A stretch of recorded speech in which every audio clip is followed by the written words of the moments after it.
नमस्कार साथियों, निर्माणवाद की दुनिया में आप सभी का स्वागत है। और आज जो मैं सेशन लेके आया हूँ वो लेके आया हूँ UGC net paper first English medium teaching aptitude के लिए। तो ये जो सेशंस रहेंगे ये इंग्लिश मीडियम के रहेंगे। तो चलिए आज के सेशन को शुरू करते हैं और इसमें हम एमसीक्यूज करेंगे। इन सेशंस में जो इवनिंग का सेशन रहेगा उसमें हम एमसीक्यू करेंगे यूजीसी नेट पेपर फर्स्ट के लिए। तो आज का जो टॉपिक है वो है टीचिंग एप्टीट्यूड। तो यहाँ पे सबसे पहला क्वेश्चन हम देखते हैं, which among the following is the best field of study to improve the ability of students, experiment and analysis.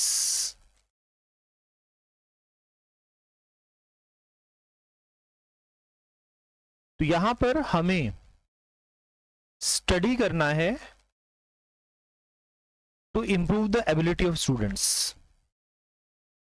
अगर हम यहां पर देखें तो हमें स्टूडेंट्स की एबिलिटी को इंक्रीज करने के लिए हमसे मेथड पूछा गया है।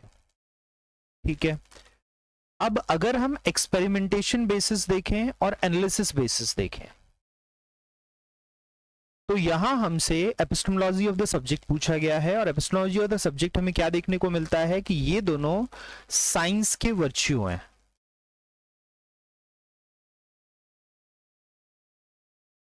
Virtues of scientific method.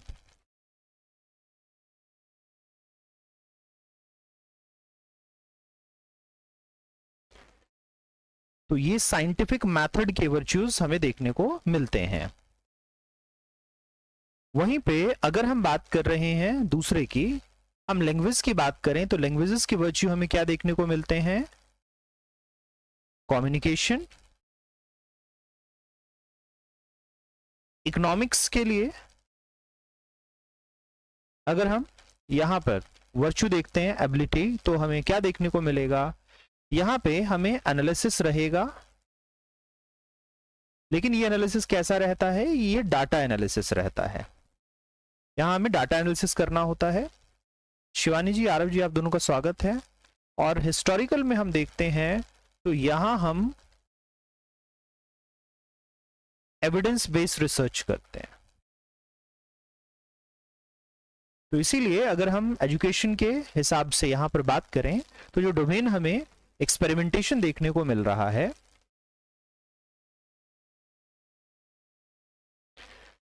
वो एक्सपेरिमेंटेशन डोमेन साइंस का है। तो आंसर यहां फोर्थ हमें साइंस देखने को मिलेगा। चलिए अगले क्वेश्चन को देखते हैं।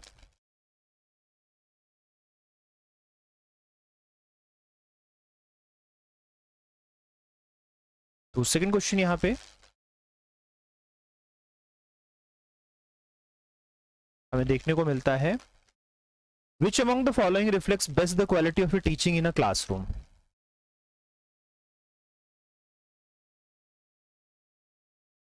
Best quality of teaching in a classroom.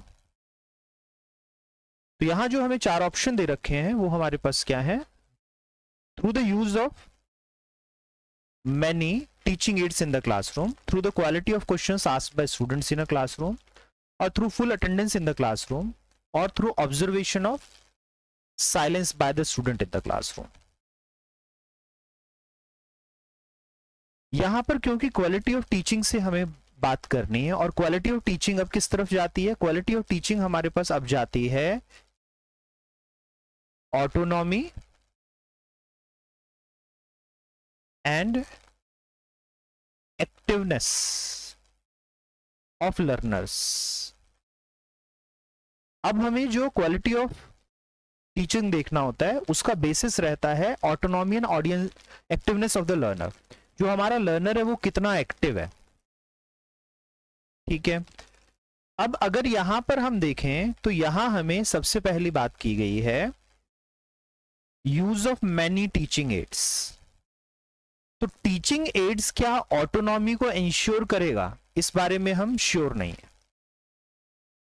ठीक है, और लास्ट जो ऑप्शन है वो है observation of silence by the students. यानी बच्चा चुप है, बच्चा चुप है तो एक्टिविटी तो वो कर ही नहीं रहा, इसका मतलब तो एक्टिवनेस इसकी जीरो हो गई। साइलेंस का मतलब है एक्टिवनेस अपने लोएस्ट पॉइंट पर है, और अगर एक्टिवनेस अपने लोएस्ट पॉइंट पे है तो यहां हमें देखने को मिलेगा कि क्वालिटी ऑफ टीचिंग अच्छी नहीं है। अब यहां हमें दो रिफ्लेक्शन देखने को मिलते हैं, पहला quality of questions asked by the students और दूसरा फुल अटेंडेंस। यहां जब हम फुल अटेंडेंस को देखते हैं तो फुल अटेंडेंस हमारे पास इंटरेस्ट के कारण भी हो सकता है या फिर पनिशमेंट के कारण भी हो सकता है प्यूनिटिव मेजर्स हो, पनिशमेंट मेजर्स हो, इसलिए बच्चा फुल अटेंडेंस आ रहा हो। तो यहां हमें क्लैरिफाइड नहीं है कि फुल अटेंडेंस का कॉज क्या है। जो कॉज या फैक्टर्स हैं फुल अटेंडेंस के वो यहां पर हमें थर्ड ऑप्शन में दिए ही नहीं हुए, इसीलिए यहां आंसर हमारे पास सेकंड बन जाता है, जहां पर quality of the questions asked by students ये बच्चे का इन्वॉल्वमेंट, ऑटोनॉमी और एक्टिविटी दिखा रहा है। तो क्योंकि ये बच्चे का एक्टिविटी दिखा रहा है इसलिए हमारा आंसर यहां सेकंड रहेगा। शशांक जी स्वागत है आपका।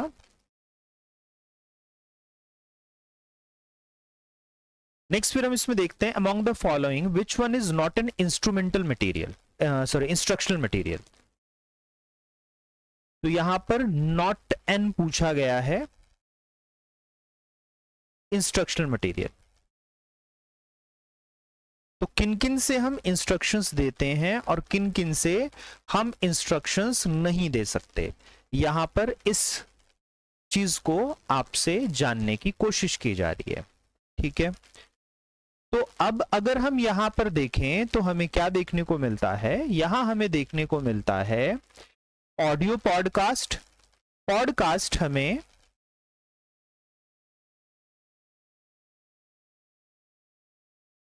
ऑडियो इंस्ट्रक्शंस के लिए काम आता है।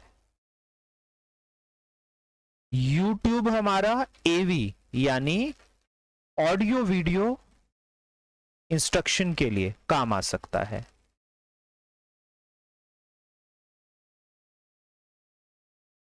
प्रिंटेड स्टडी मटेरियल हमें क्या देखने को मिलता है, रिटन इंस्ट्रक्शनल मटेरियल होता है।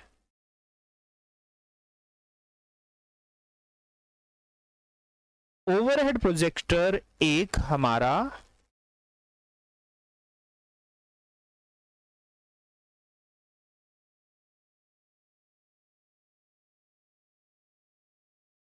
प्रोजेक्शन मटेरियल है।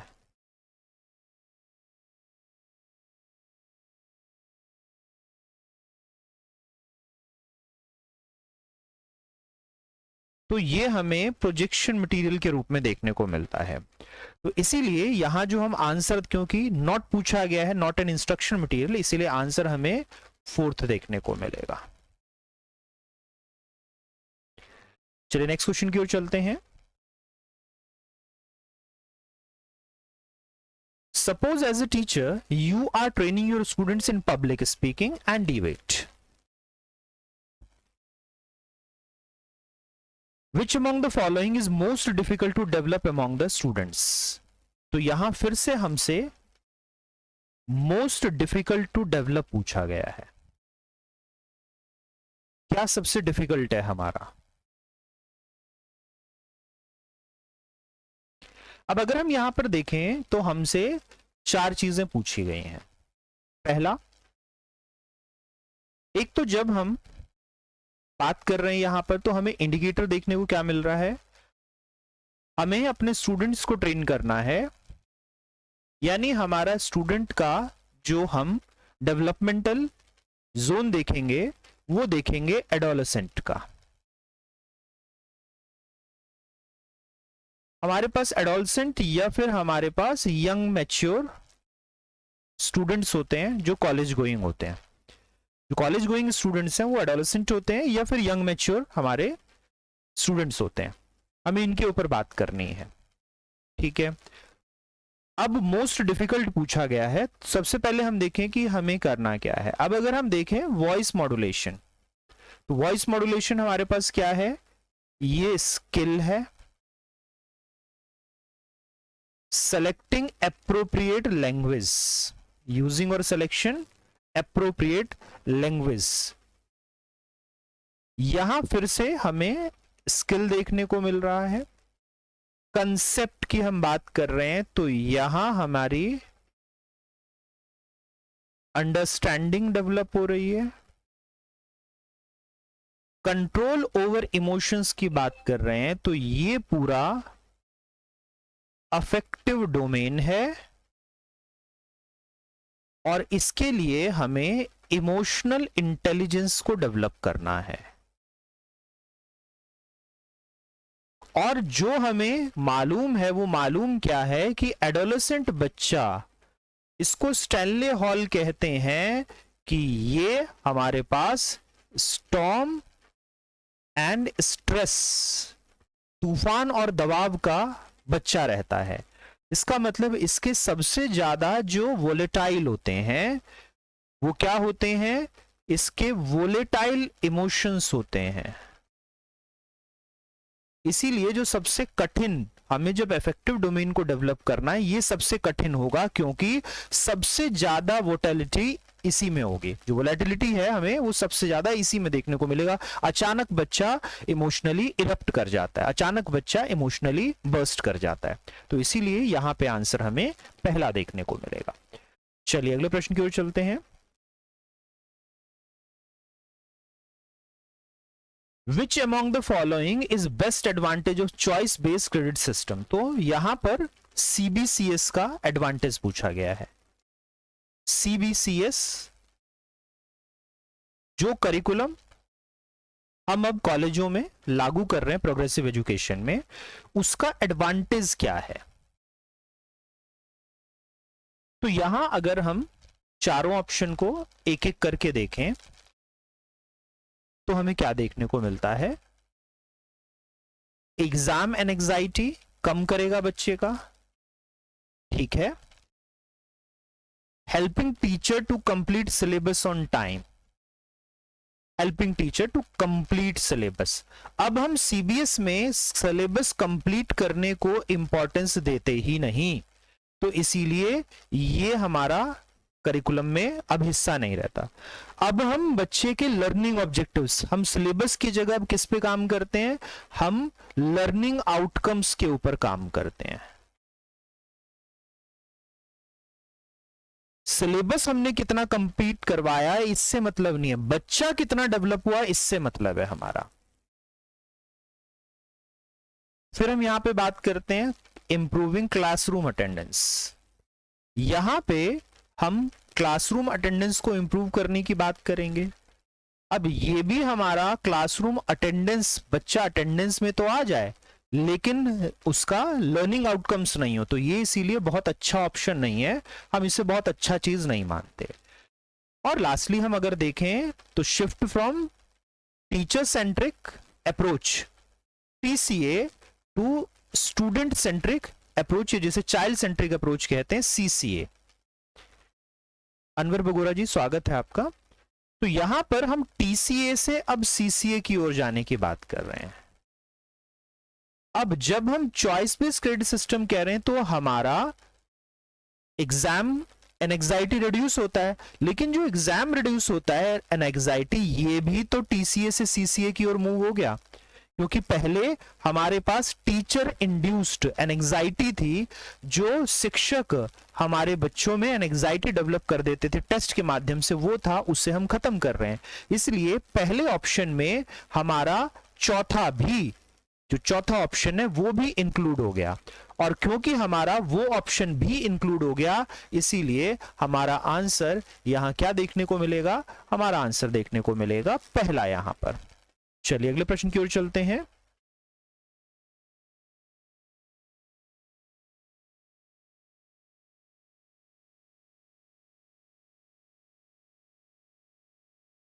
Which of the learner characteristics will influence his or perspective in a course of study? ये तो यहां पर हमें 6 स्टेटमेंट दी गई हैं और हमें यह देखना है कि कौन सी स्टेटमेंट हमारी सही रहती है यहां पर, ठीक है। अब अगर मैं इसमें पहली स्टेटमेंट देखूं, लर्नर का कमिटमेंट। ठीक है, तो यहां पर हमसे क्योंकि लर्नर कैरेक्टरिस्टिक्स पूछा गया है, अगर यहां पर हम देखें तो हमसे लर्नर कैरेक्टरिस्टिक पूछा गया है जो कि स्टडी को इन्फ्लुएंस करेगा, तो बिल्कुल यहां पे हमें पहला देखने को मिलता है कि जितना कमिटमेंट होगा वो इन्फ्लुएंस करता है बच्चे के स्टडी को। दूसरा हम देखते हैं, दूसरा यहां पर बात की गई है parents interest in the learner. अब पेरेंट इंटरेस्टेड हैं लर्नर के कैरियर में तो बच्चा पढ़े, तो ये कमिटमेंट नहीं आता, बल्कि यहां पर हमने बच्चे को प्रेशराइज होते हुए देखा है। बच्चा यहां पर प्रेशराइज महसूस करता है कि पेरेंट्स उससे एक्सपेक्टेशंस रखने लगते हैं, तो इसीलिए यहां हमें सेकंड आंसर नहीं दिखता। फिर हम थर्ड की ओर चलते हैं, तो प्रायर नॉलेज ये बिल्कुल इंपैक्ट करता है, क्योंकि प्रीवियस नॉलेज या प्रायर नॉलेज पे ही अब हम कंस्ट्रक्शन ऑफ न्यू नॉलेज करते हैं। हम अब नया जो नॉलेज है वो कंस्ट्रक्ट करेंगे on the basis of previous learning. ठीक है, तो इसीलिए रहेगा हमारे पास स्किल ऑफ द लर्नर, ये भी बिल्कुल रहेगा। अब हम तीनों चीजों के ऊपर बात करते हैं, कॉग्निशन यानी कॉग्निटिव ऑब्जेक्टिव्स, स्किल यानी कोनेटिव ऑब्जेक्टिव्स, और अफेक्टिव यानी इमोशनल बच्चे का डेवलपमेंट। ये तीनों चीजों के ऊपर हमें काम करना है। ये तीनों ब्लूम की टेक्सोनॉमी से हमें मिलते हैं और हम तीनों डोमेन्स के ऊपर यहां डेवलपमेंट की बात करेंगे। ये तीनों ब्लूम टेक्सोनॉमी हमें देखने को मिलती है तीन जगह, नॉलेज, साइकोमोटर या conative domain and affective domain. तो और इन तीनों जगह अब हमसे डेवलपमेंट एक्सपेक्टेड है। नेक्स्ट इसमें बात की गई है फैमिली साइज की। तो फैमिली साइज इंपैक्ट करेगी, इकोनॉमिकली इंपैक्ट करेगी, एकेडमिकली इंपैक्ट नहीं करेगी। किसी भी साइज की फैमिली में बच्चे एकेडमिकली अच्छे हो सकते हैं। नेक्स्ट यहां पे बात की जाती है socio economic background of the family. ये भी इंपैक्ट नहीं करती बच्चे के लर्निंग को, बच्चे के हमारे पर्सपेक्टिव ऑफ लर्निंग को। तो इसीलिए हमारा आंसर है पहला, दूसरा गलत है, पांचवा गलत है, पांचवा छठा गलत है। पहला, तीसरा और चौथा तो फर्स्ट में हमें आंसर मिल जाता है जिसमें कोई भी स्टेटमेंट गलत नहीं है, तो उत्तर यहां फर्स्ट रहा। चलिए अगले प्रश्न की ओर चलते हैं। The performing student is compared with another student in which type of testing? यहां हमें चार तरह की टेस्टिंग दे रखी है और यह पूछा गया है कि डेफिनेशन किसकी है जब हम एक स्टूडेंट को दूसरे स्टूडेंट से कंपेयर करते हैं। ठीक है, कंपैरिजन के लिए जो हम एग्जाम्पल देते हैं वो एग्जाम्पल कैसे होते हैं? वो एग्जाम्पल होते हैं रैंकिंग या परसेंटाइल। ये कंपैरिजन होता है एक स्टूडेंट का दूसरे स्टूडेंट से, और जब हम एक स्टूडेंट का दूसरे स्टूडेंट से कंपैरिजन करते हैं तो इसे हम नॉर्म रेफरेंस टेस्टिंग कहते हैं। इसे हम क्या कहते हैं? नॉर्म रेफरेंस टेस्टिंग, जिसकी एग्जांपल है रैंकिंग और परसेंटाइल। वहीं पर अगर हमारा कंपैरिजन क्राइटेरिया से होता है, कंपेयरिंग विथ स्टैंडर्ड, और इसी को हम क्राइटेरिया कह लेते हैं। तो एक हम स्टैंडर्ड परफॉर्मेंस रखते हैं और उससे कंपेयर करते हैं, तो इससे हम क्राइटेरिया की, इस क्राइटेरिया के तहत दिया जाएगा। तो वहां पे क्राइटेरियन रेफरेंस टेस्ट होता है। एग्जाम्पल इसका हो गया जो हम मार्किंग सिस्टम यूज करते हैं। हम पहले अंक रखते हैं, कितने अंक देंगे, और फिर उसमें से वो अंक प्रदान करते हैं। We used to decide the number of marks and then we assign the marks out of it. या grading we used to assign grades to the performance. Then it is called a criterion reference testing. फिर हम इसमें बात करते हैं diagnostic testing की। तो diagnostic testing क्या करती है? डायग्नोस्टिक टेस्टिंग हमेशा किसको लेके आएगी? ये लेके आएगी प्रॉब्लम या लर्निंग गैप्स को। तो डायग्नोस्टिक टेस्टिंग प्रॉब्लम डायग्नोज करती है, प्रॉब्लम और learning gap is diagnosed. We used to diagnose the cause of various kind of problems. हम उस चीज को यहां पर लेके चल रहे होते हैं. और फिर लास्टली हम देखें तो सबमिटिव असेसमेंट. सबमिटिव असेसमेंट किस लिए होता है? तो ये हमारे पास at the end of learning to determine achievement, how much the child has learned and how much not learned. The achievement is determined through the testing. That testing is called summative assessment and the acronym for it is SA. So now we used to conduct the summative assessment. अब हम summative assessment conduct करते हैं at the end. तो यहां answer हमारा 4th रहेगा. चलिए अगले क्वेश्चन को देखते हैं. Which of the following is an example of a maximum performance test?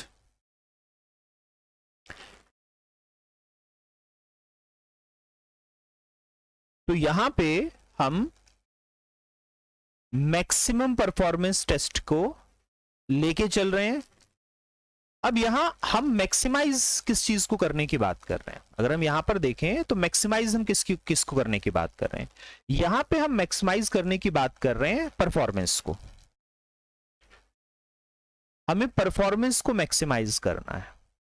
अब क्या पर्सनालिटी में हम परफॉर्मेंस देखते हैं? नहीं, इसमें हम ट्रेट्स एंड एट्रीब्यूट्स देखते हैं.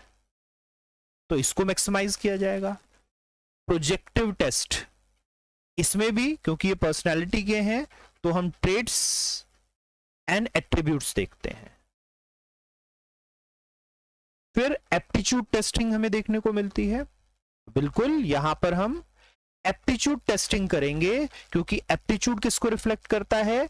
एप्टीट्यूड रिफ्लेक्ट करता है हमारे पास परफॉर्मेंस को, इसीलिए यहां ये रहेगा हमारे पास.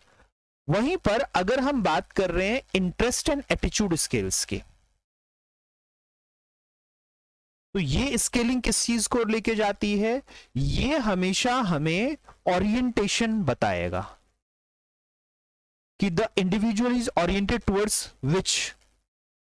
विच प्रोफेशन और विच एजुकेशन एकेडमिक सब्जेक्ट. तो हमारा ओरिएंटेशन किस तरफ है बच्चे का, ये हमें डिसाइड करता है इंटरेस्ट और एटीट्यूड स्केल्स टेस्ट.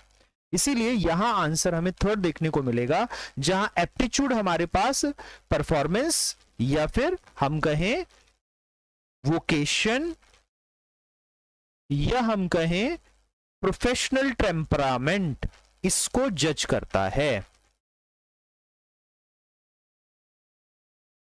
इसीलिए जो इस सब्जेक्ट का नाम है, जो हम आपसे सब्जेक्ट देख रहे हैं, इसको हम क्या कहते हैं? Teaching aptitude.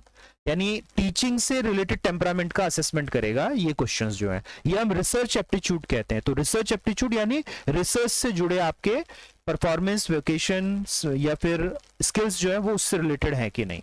तो आंसर यहां 3rd रहेगा. चलिए अगले क्वेश्चन की ओर चलते हैं. Which of the strategies in the list given below will be associated with direct teaching? तो यहां पे हमारी डायरेक्ट टीचिंग से रिलेटेड पूछा जा रहा है कि उससे कौन सा स्ट्रेटेजीज हमारी एसोसिएटेड रहेंगी. चलिए यहां पर हमारे पास अलग अलग स्टेटमेंट दे रखी हैं और उसमें से हमें निकालना है. तो हमें क्या देखने को मिलता है? पहला, डायरेक्ट टीचिंग, यानी यहां पर मेथड कौन सा यूज किया जा रहा होगा? मेथड यूज किया जा रहा होगा लेक्चर.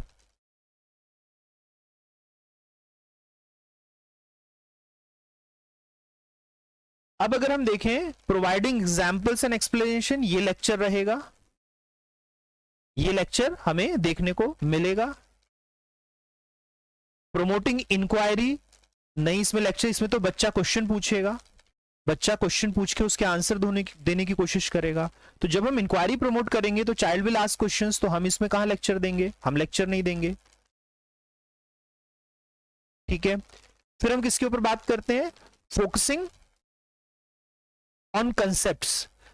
जब बच्चा कंसेप्ट्स पे फोकस करेगा तो भी बच्चा हमारी टीचिंग को नहीं देखेगा, वो अंडरस्टैंडिंग ढूंढ रहा होगा। तो डायरेक्ट टीचिंग नहीं हुई हमारे पास यहां पर। फिर गिविंग, रिव्यू एंड रिकैप्चुलेशन, ये बिल्कुल रहा। क्यों? क्योंकि जब हम एक बारी कंप्लीट कर देंगे अपने लेक्चर को, उसके बाद हम रिव्यू और रिकैप्चुलेशन के लिए फिर एक समरी हम लास्ट में देते हैं। तो ये जो हम लास्ट में समरी देते हैं ये डायरेक्ट टीचिंग होती है। ठीक है। फिर हमें देखने को मिलता है ऑफरिंग प्रैक्टिस एंड फीडबैक। तो ये हमें नहीं मिलेगा, क्योंकि फीडबैक तो हम एज अ सजेशन देते हैं, उसमें डायरेक्ट टीचिंग नहीं होती।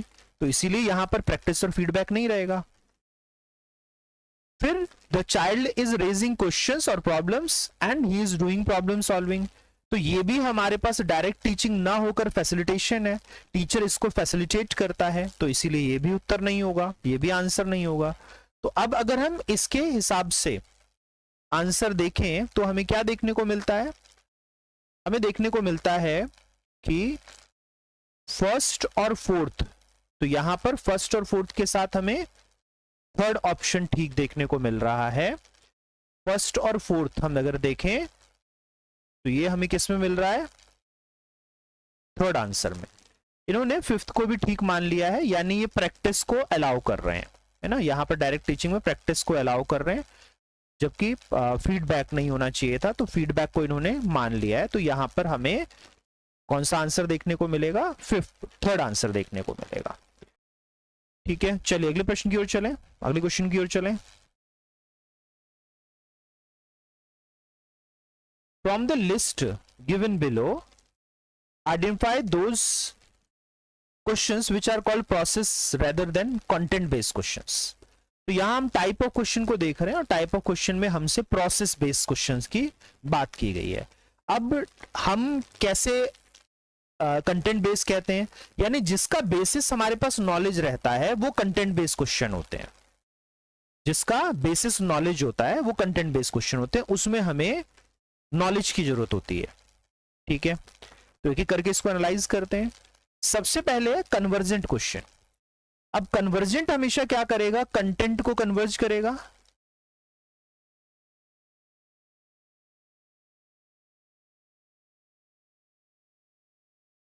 शिवानी जी इसमें रहेगा रिव्यूज और फीडबैक। तो कन्वर्जिंग जो हमारा नॉलेज है, प्रीवियस नॉलेज है, इसको हम कन्वर्ज करेंगे कन्वर्जेंट क्वेश्चन में, इसीलिए ये एक कंटेंट बेस्ड क्वेश्चन हो गया। और हमसे क्या पूछा? प्रोसेस पूछा गया है। दूसरा हम देखें तो डाइवर्जेंट क्वेश्चंस हैं। तो जब डाइवर्जेंट क्वेश्चंस होंगे तो हमें क्या देखने को मिलेगा? हमें क्रिएटिविटी देखने को मिलेगी, यानी ये प्रोसेस का क्वेश्चन हो गया। फिर हम देखें तो हमें फैक्ट बेस्ड क्वेश्चन देखने को मिल रहे हैं।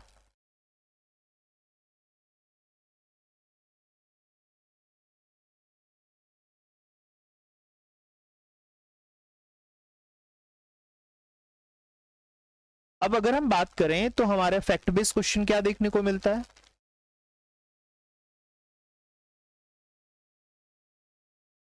ये भी हमें नॉलेज का बेसिस है,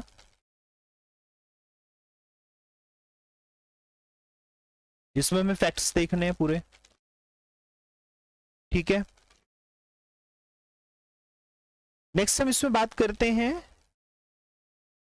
कंसेप्ट बेस्ड क्वेश्चंस की।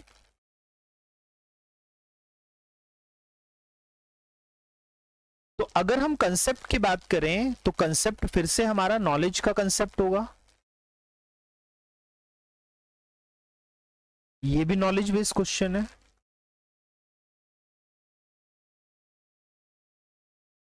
फिर ओपन क्वेश्चंस और क्लोज क्वेश्चंस। अब अगर हम यहां पर ओपन क्वेश्चंस की बात कर रहे हैं तो ओपन क्वेश्चंस हमें किस तरह के देखने को मिलते हैं? अगर यहां हम ओपन क्वेश्चंस की बात कर रहे हैं तो यहां हमें क्या देखने को मिलता है? क्लोज क्वेश्चंस में, क्लोज क्वेश्चंस हमेशा एमसीक्यू होंगे या ट्रू फॉल्स होंगे या मैच द फॉलोइंग होंगे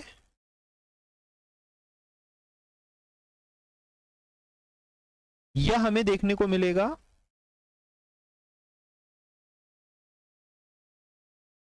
कि तो जो ये क्लोज क्वेश्चन हुए ये भी हमारे पास किस पे हो गए, कंटेंट पर बेस हो गए, नॉलेज पर बेस हो गए। तो कंसेप्ट, फैक्ट, कन्वर्जेंट। अब अगर हम देखें तो ओपन क्वेश्चंस हमें क्या देखने को मिलते हैं, ये फिर से डाइवर्जेंट होंगे आंसर्स इनके, और ये क्रिएटिविटी डिमांड करेंगे। तो हमें क्या देखने को मिलता है, सेकंड और फिफ्थ हमारे सही हैं। अब ये सेकंड और फिफ्थ हमें किस में दे रखे हैं, फोर्थ ऑप्शन में सेकंड और फिफ्थ दे रखे हैं, साथ में यहां पे थर्ड भी दे दिया गया है हमारे पास। तो यहां हमारा आंसर क्या रहेगा, सेकंड और फिफ्थ के हिसाब से चौथा रह जाएगा, क्योंकि इस डाइवर्जेंट क्वेश्चंस और ओपन क्वेश्चंस हमारे क्या है, ये प्रोसेस बेस्ड क्वेश्चंस है। ठीक है, बाकी किसी में हमें फिफ्थ और सेकंड का कॉम्बिनेशन नहीं देखने को मिल रहा है, ये दोनों हमारे पास ठीक है। अब इसके साथ इन्होंने थर्ड को ले लिया, फैक्ट बेस्ड क्वेश्चन को ले लिया, लेकिन fact based question purely content होते हैं, तो यहां हमारा ये ठीक नहीं होना चाहिए आंसर, लेकिन आंसर यही लेके चलते हैं ये।